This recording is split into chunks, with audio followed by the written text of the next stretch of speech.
Me and Adrienne met in college and we had a storybook romance. We had ups and downs in our lives, but our relationship was always wonderful, except for the last year and a half.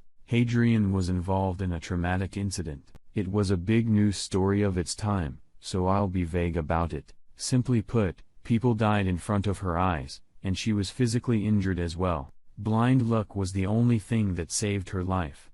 I wasn't with her at that time. I was supposed to be, but I got late due to work. Adrienne wasn't the same after it. She had banned PTSD, which manifested through anxiety attacks and deep depression for the first 6 months after the incident. She was at home.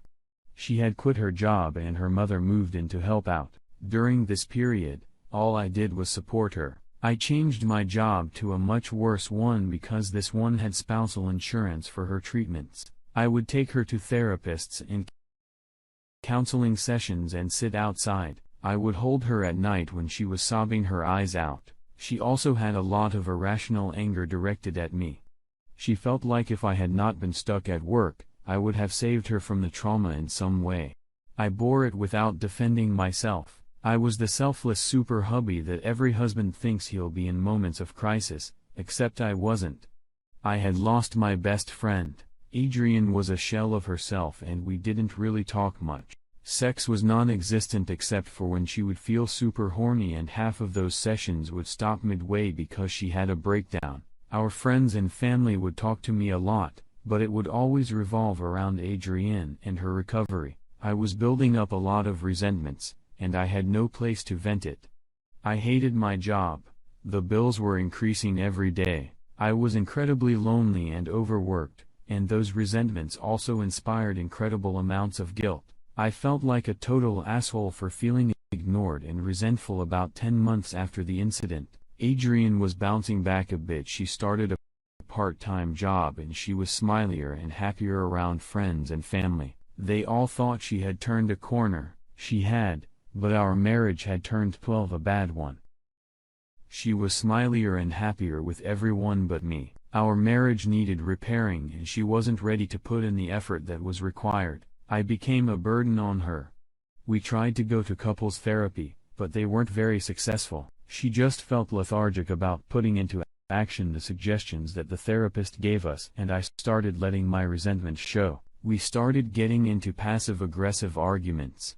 She felt that I didn't understand her and I felt taken for granted. 3 months later, we had discussed divorce and it was decided that it was what was best for us, except we couldn't file until 6 months later when her insurance kicked in and she could get off my spousal policy. Those 6 months were the worst time in my life. I shared a home with my former soulmate who was slowly getting back to normal with everyone other than me. When I would see the glimpses of old Adrienne around friends, it would break my heart because I realized I didn't inspire that anymore. Then it got worse.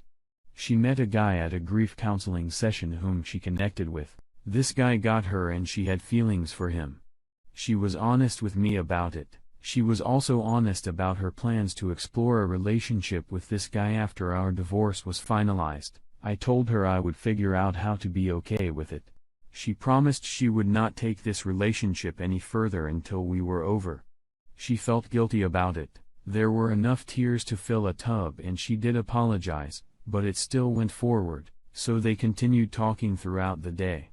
And I became bitter. She would not talk to him while I was at home, but there was some texting. I would see her smiling at texts she got from him. I was super bitter. I was feeling like I was getting cheated on emotionally, but logically, I wasn't. Can you cheat on a relationship that has been mutually decided to be over? Well, my feelings didn't respect that logic, and I became an angry, bitter version of my former self. The divorce got finalized, and I cut her off from my life. There were still avenues of communication. Our parents are best friends, but there was no direct communication. I got a new job, a good one this time. I got into therapy. I tried my hand in another relationship. But both of us had baggage that didn't let it move forward. At least we ended on good terms. I felt like myself after 2 years of hell. 3 months back, Adrienne knocked on my door. She had heard that I had broken up with my girlfriend, and she felt comfortable to tell me a lot of things that she had been wanting to tell me for a while. I let her. She read out a letter she had written, but never posted. She apologized deeply for taking me for granted. She apologized for never thanking me enough for what I did for her. She thanked me profusely for what I did for her. She apologized for wanting to divorce me at our lowest point. She apologized for starting a relationship with someone else while we were still married. She apologized for treating me like shit. She promised that she would make amends if I let her. She wanted to be back in my life as acquaintances at least. I let her. I thought I had gotten over the hurt from 2 years past to a sufficient degree. The problem was that I had not let go of my resentments. At least when I was around her, there were far too many moments where I would just feel better thinking about her. We started hanging out. Always in group situations, and I found myself making snide comments directed at her. It was like I couldn't control my mouth. And it also felt cathartic. I'm such an asshole. Anyways, we have had an uneasy relationship for the last 3 months. It's obvious that she's still madly in love with me. I can recognize the expression.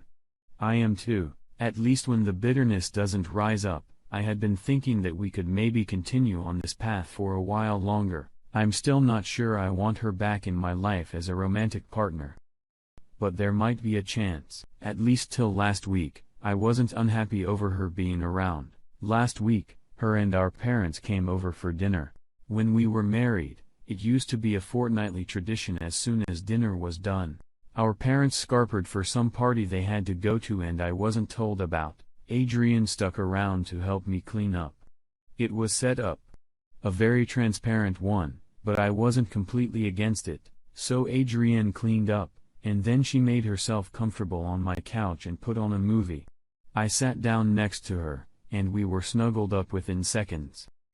It was just so natural. Then she said that she can't stand living her life without my arms around her. I reacted badly. I don't know why, but that statement opened up a valve of all my resentments. I unloaded on her. All the bitterness, all the anger, all the hatred that had piled up. She cried a lot, but never said a word. I told her to get out. Again, it felt cathartic until I woke up the next morning. Then I felt like shit. I texted her apologizing for the harshness. I told her that the emotions were true, but my articulation was far too blunt. She emailed me back. She said that I have every right to feel the way I do and every right to express it the way I did. She also said that she expects me to have these bile-spewing arguments more often, but that wouldn't force her away. She's gonna chase me through a live volcano if it means that I would still be in her life. She said has no pride left in herself and that she was willing to be in grading position as long as I was there. I don't know how to react.